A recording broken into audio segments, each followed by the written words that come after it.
Bonjour à tout le monde. Aujourd'hui on va faire un petit tuto sur le démontage du variateur J-Costa. Alors j'ai roulé avec 650 km. Je vais le démonter pour voir si tout va bien. C'est parti. Alors j'avais déjà attaqué ça. Hop là.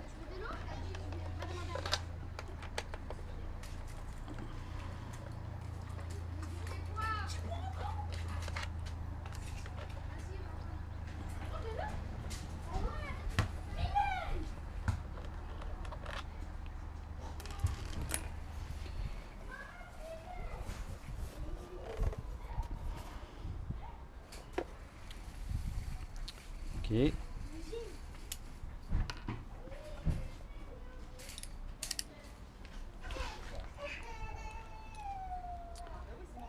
Ma douille de 8, elle est là.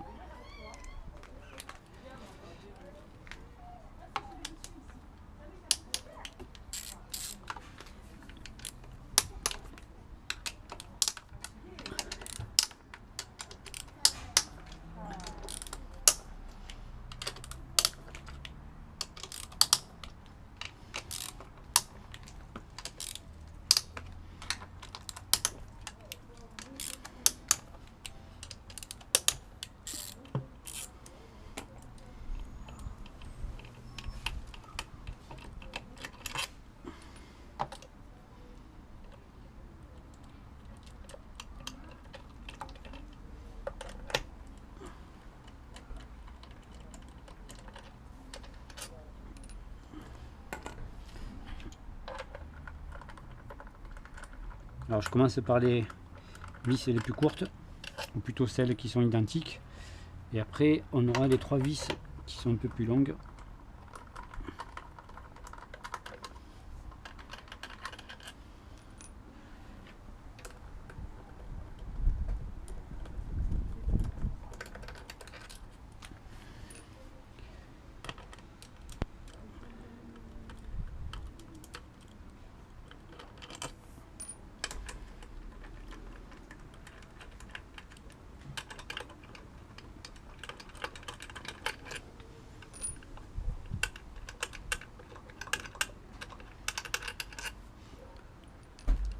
Voilà, on peut voir qu'elles sont toutes même longueur. Hop là.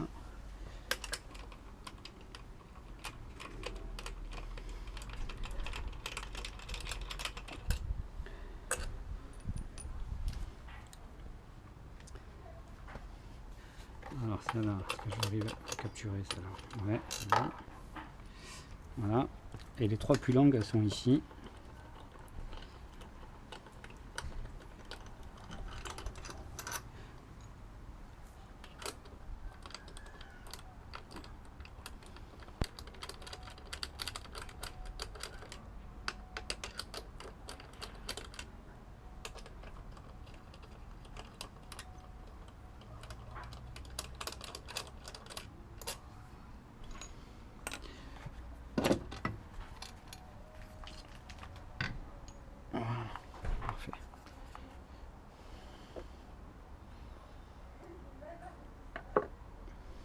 Alors, le défaut que je reproche, qui serait bien d'optimiser sur le prochain Forza, c'est cette histoire d'étanchéité là. Ouais. Donc il y a l'eau qui s'infiltre, qui doit s'infiltrer par ici là. Et du coup ça nous fait ça. Donc c'est normal si vous voyez ça.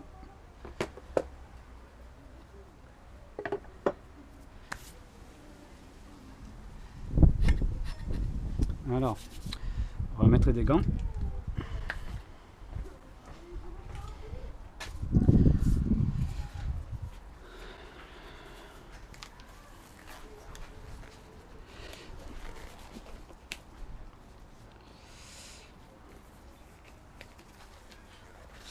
Et là, je vais utiliser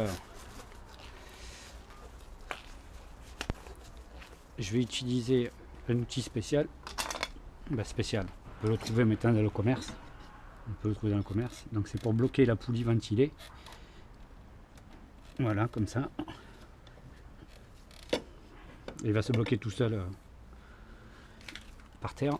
Ensuite, clé dynamométrique. Donc là, il faut une douille de 22.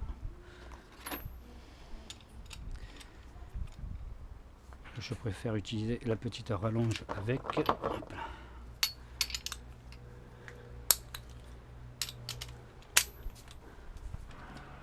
Voilà.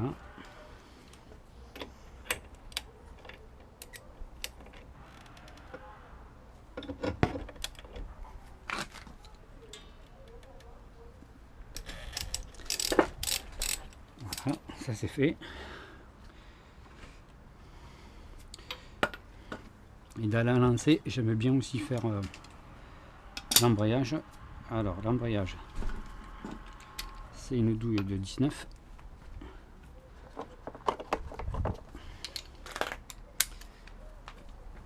Et là c'est pareil, il y a des petits trous là. Il y en a 3. Donc j'essaie de caler l'outil.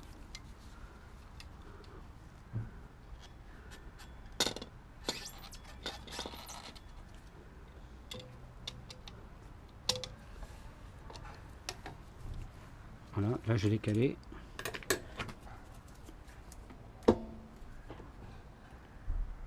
Voilà.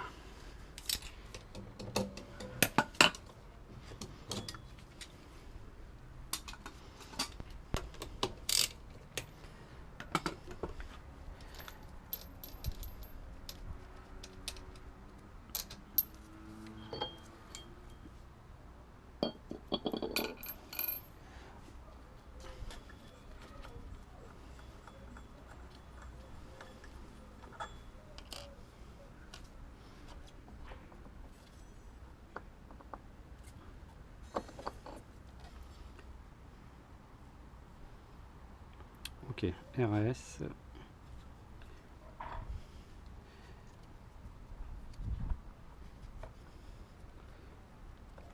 Apparemment, le variateur est bien calé. Je sors l'ensemble.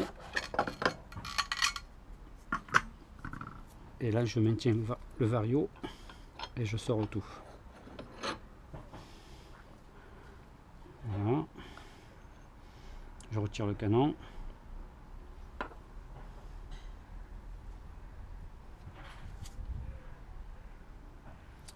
Ok. Ok, parfait, tout va bien.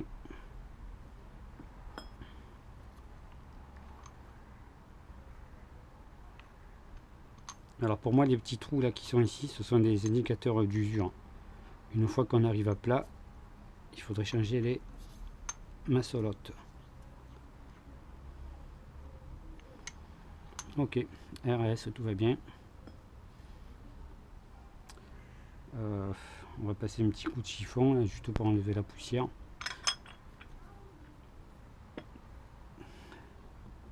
Je vérifie le jeu un peu là qu'il y a sur la boîte à vitesse là.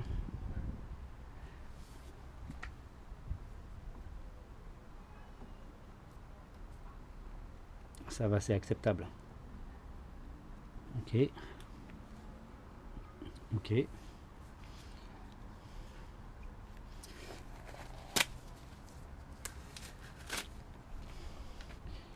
Ici la courroie, elle est neuve, je l'ai montée à, en même temps que le variateur, donc 650 km. Donc j'ai bien laissé le ressort de poussée d'origine, donc il faut le laisser avec le variateur J-Costa. Voilà, ok, tout va bien. Bon, on va nettoyer tout ça avec un petit chiffon et je remonte tout. À de suite. Bon voilà, je suis allé chercher un petit chiffon là. Alors on va essuyer un petit peu tout ça.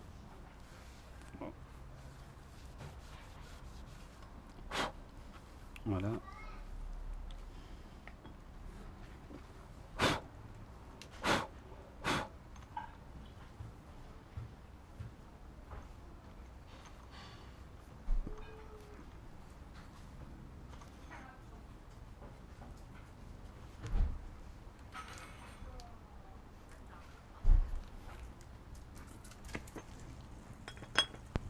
Ok, ici il n'y a pas de graisse. Parfait.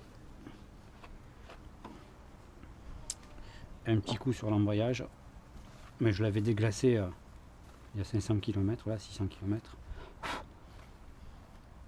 Ok.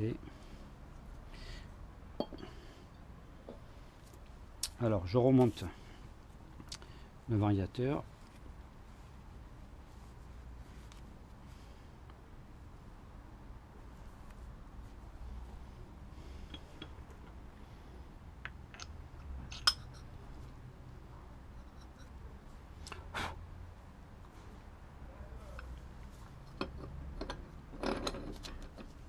Je maintiens tout en place là avec la main droite derrière.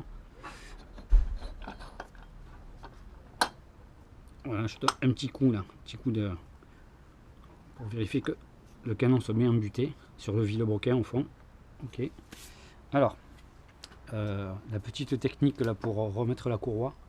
Donc il y avait une petite vidéo que j'avais fait avec les copains du 34. Ils m'avaient montré la technique pour le faire directement en place. Moi j'aime souvent démonter l'embrayage, donc pour jeter un petit coup d'œil. Et pour remettre la courroie, je place l'embrayage comme ça là. Et avec un mouvement de doigt, je comprime tout en tournant. Ça donne ça. Voilà, je sais pas si vous voyez la poulie tourner. Voilà. J'essaie même de le faire comme ça. Voilà. Du coup, je fais ça. Voilà.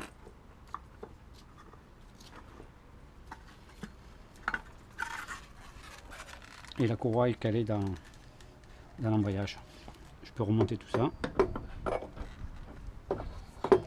Voilà, donc on a bien la courroie ici qui n'est pas un appui sur le canon, c'est très important.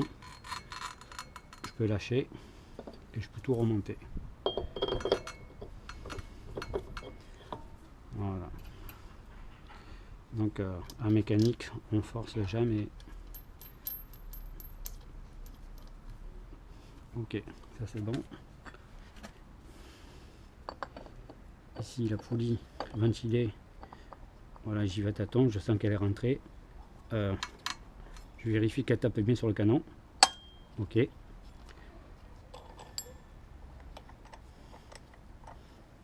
n'y a pas de sensei pour le boulon.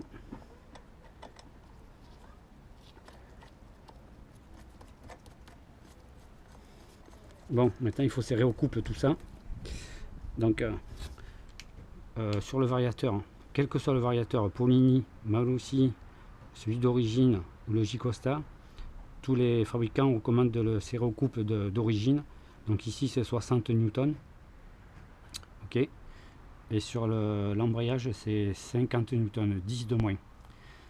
Alors, ici la clé dynamométrique. Alors, là je suis réglé à 50 Newton. Le 50 il est aligné avec le 0. Donc je vais commencer par l'embrayage. Et même histoire, il faut que je cale aussi l'embrayage avec les petits trous là.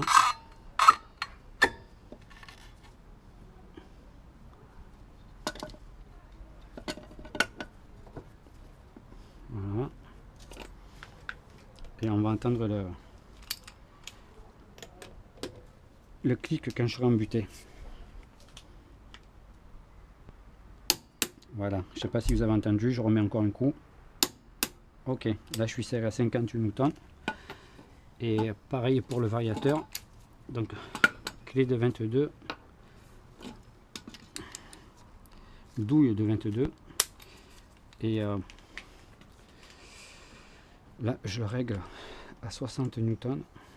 Alors 60, c'est là à gauche. J'espère que vous voyez bien. Alors je tourne. Et là je suis aligné à 60. Donc si je me mets sur 5, c'est de 2 en 2 en fait.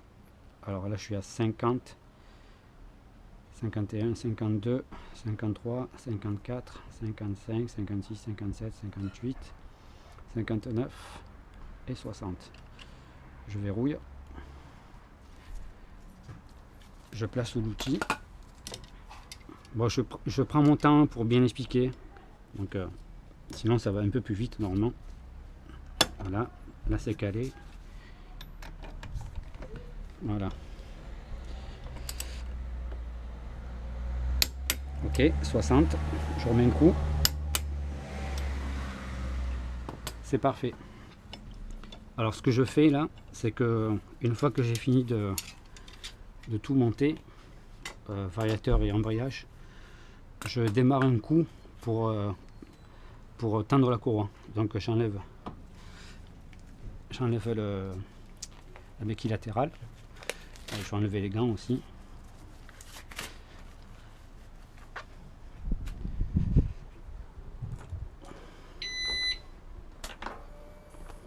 Le téléphone, on va le mettre dans la poche, on ne sait jamais. Faut pas que ça tombe.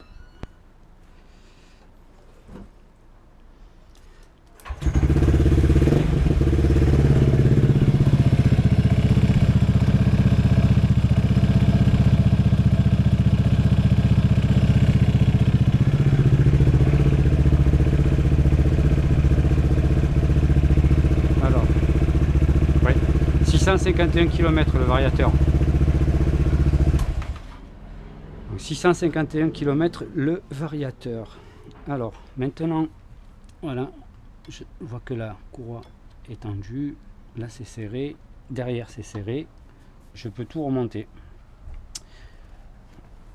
Alors on m'avait non pas fait une reproche, mais dit que c'était pas trop le top de serrer et desserrer avec une clé à choc. Donc moi j'ai l'habitude de le faire, et ceux qui ont l'habitude de le faire savent gérer le couple. Et ils ont aussi, on a aussi des fois des outils avec le couple qui est réglable sur la machine. Donc voilà, je vous montre surtout le tuto pour le faire avec une clé dynamométrique. Mais j'avoue aussi que ça va aussi vite que de le faire avec la machine. Alors je remonte tout ça maintenant. On va commencer par les trois longues. Alors une ici, une là et une ici. Voilà, après j'ai plus qu'à mettre les petites.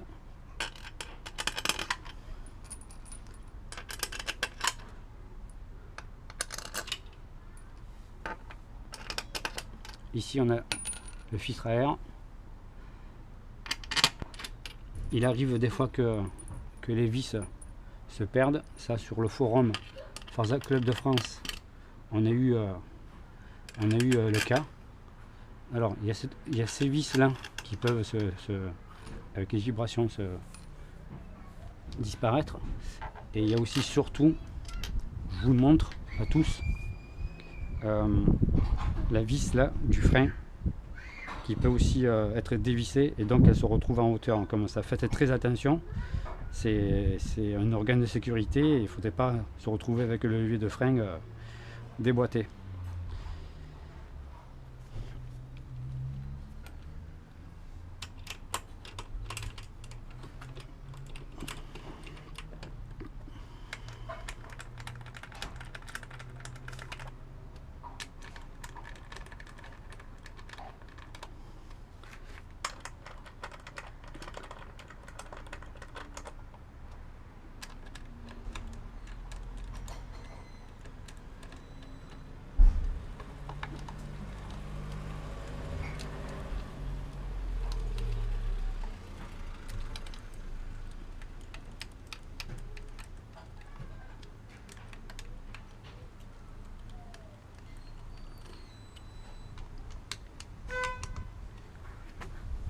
Et ouais, je suis dans une résidence, forcément, il y a les voisins qui vivent, c'est normal.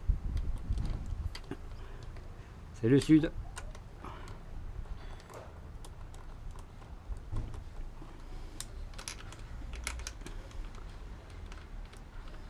Alors normalement il y a un couple de serrage pour ces vis là.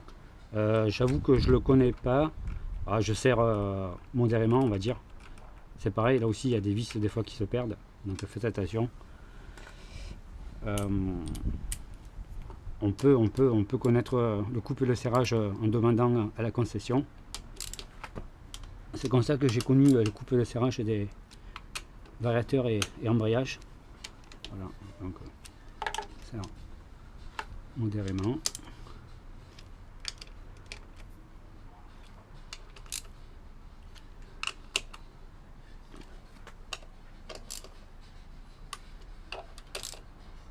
On peut mettre un peu de graisse aussi sur les filets là. Alors je refais un petit tour, je commence par ici. Ok, ok, ok.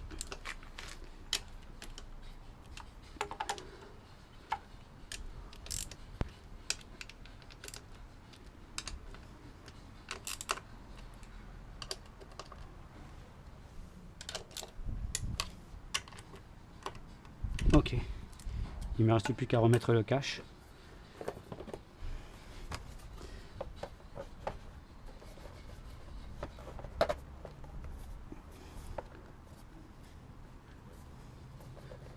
Alors j'aligne à peu près, voilà.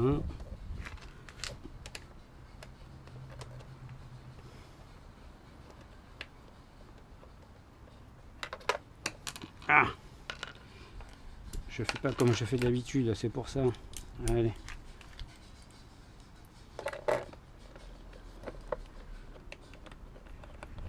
Voilà, c'est plus facile comme ça.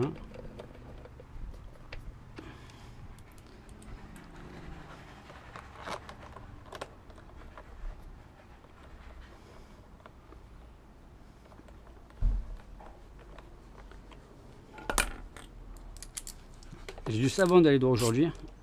Voilà, ça c'est bon.